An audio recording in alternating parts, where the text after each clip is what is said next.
Itu Pak SBY juga menyampaikan, Bu Mega itu ya orang tidak pernah berlaku jahat terhadap Pak SBY. Jujur, ya kan ditanya kan, disampaikan.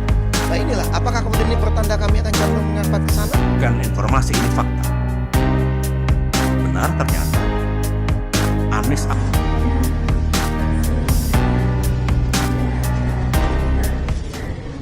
Kalau gambarannya hubungan antara Pak SBY dengan Bu Mega sejauh ini gimana? Itu juga disampaikan langsung, bukan hanya Pak Benny Kaharman.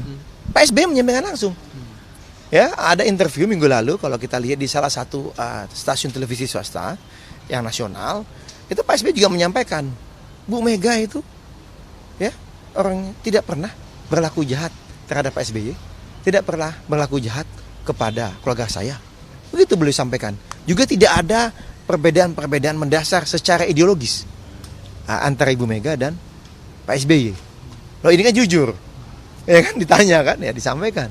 Nah inilah, apakah kemudian ini pertanda kami akan condong mengarapat ke sana? Oh, kalau saya tidak bisa sampai ke tahap itu, karena yang punya wewenang tentunya adalah Majelis Tinggi Partai, dan yang mengetahui langkah kami ke depannya, tentunya yang saat ini berinisiatif memimpin dalam proses koalisi atau kerjasama dengan siapapun adalah Mas Ahaye, gitu. Ya, kalau nanti ada arahan, ada perintah dari Mas Ahaye untuk menyampaikan ke publik, pasti saya akan sampaikan.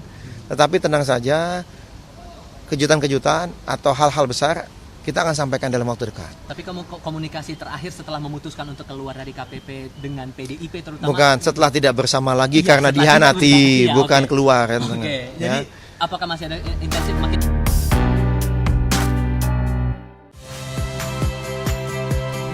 Saya Liviana Cerlisa. Saksikan program-program Kompas TV di siaran digital, pay TV, dan media streaming lainnya. Kompas TV, independen, terpercaya.